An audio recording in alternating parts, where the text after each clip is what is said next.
Tonight, from the village of Harlem in New York City, the world-famous Apollo Theater, where dreams are born and legends are made, is proud to present It's Showtime at the Apollo.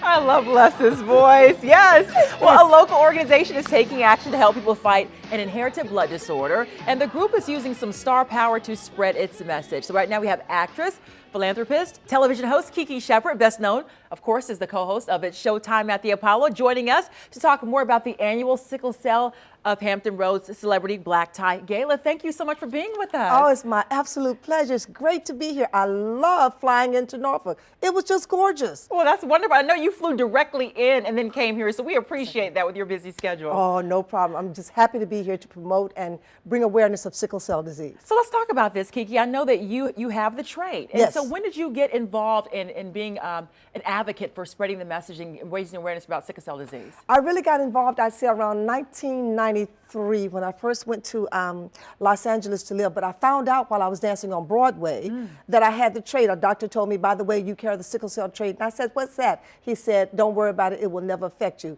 Now, that's the absolute wrong thing to say, but I don't think he knew any better then, which goes to talk about the fact that we needed to raise awareness. I don't think the doctor knew anymore. But when I got to Los Angeles, I went to a big, fabulous golf tournament down in the Bahamas, and the Sickle Cell Disease Association was the beneficiary. And I sat there and said, light bulb moment, I carry the trait, and that started me on the journey. And the journey includes you having your own foundation. Tell us about the KISS Foundation. The KIS Foundation was founded in 2007, and we raise awareness of sickle cell disease and try to improve the social quality of life for persons diagnosed with sickle cell, because we believe that sickness has no boundaries, but compassion has no limits. So we do everything we can to make people that are diagnosed with sickle cell have a better social quality of life. So that sometimes they can just forget about the fact that they have a disease for which right now we have no universal cure. Right. So it's all about raising the awareness. And so you come to Hampton Roads to take part in this annual Celebrity Gala. Yes. Talk about what folks can expect for a night like tomorrow night. Well, first of all, you can expect an absolutely fantastic night. It's always great to come here. I love coming here for the foundation, and you get to meet that's the one thing I've loved about traveling the country, raising awareness of sickle cell, is that you get to meet the real people. And here you get to meet people that have a dedication and a purpose for raising awareness of sickle cell. They have a reason to do this, and the community just comes in behind them and supports them. So I always enjoy coming here. Anything I can do ever to raise awareness of sickle cell disease, I'm there. Yeah, and we have the information just on our screen that is happening tomorrow night at 7 o'clock at the Hilton Virginia Beach Oceanfront.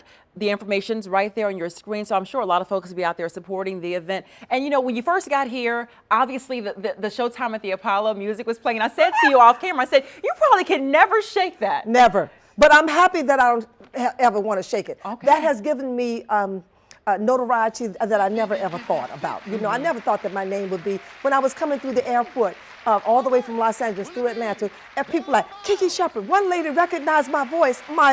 Yes. So I'm very grateful to It's Showtime at the Apollo. It put me on the map, to put it in the best term. It put me on the map, and that has given me a base, a foundation to go around the country raising awareness of sickle cell disease. Not only in America, not only in the United States, but I've gone to the islands. I've been over in Europe talking about it, because if you see me, you see sickle cell disease. Well, I'm glad you are spreading the message. And we're going to have you stick around, because we got to put her to work with that signature walk. Hello. Right now, let's go ahead and get over to Chief Meteorologist Patrick Rocky in the Live Weather Forecast Center. Well, hey guys, we are heading into the weekend, and I think we're going to have a nice, very fall-like weekend. High temperatures in the 50s ahead. It's going to be sunny and mild for Veterans Day. We may even get up to the 70-degree mark.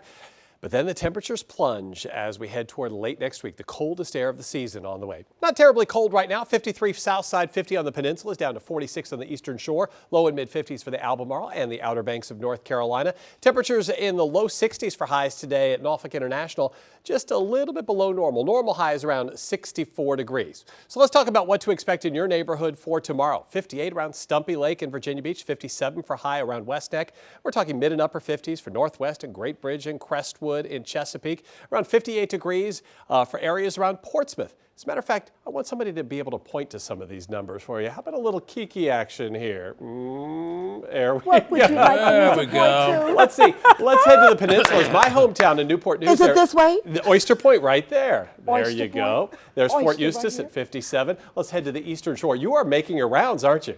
54 around Melfa. There we go, right there. 54 also for Onancock and 56 around Exmoor. Hey, I think you've got a future in this. And I love it. We'll travel to the Outer Banks now. Beautiful part of the world, 57 for Kitty Hawk and for Manio. And then inland Carolina, 57 for a high tomorrow on Hertford. And we're talking 60 for Edenton, beautiful Edenton. Same story in Windsor, North Carolina. Hey, you were very good at that as well.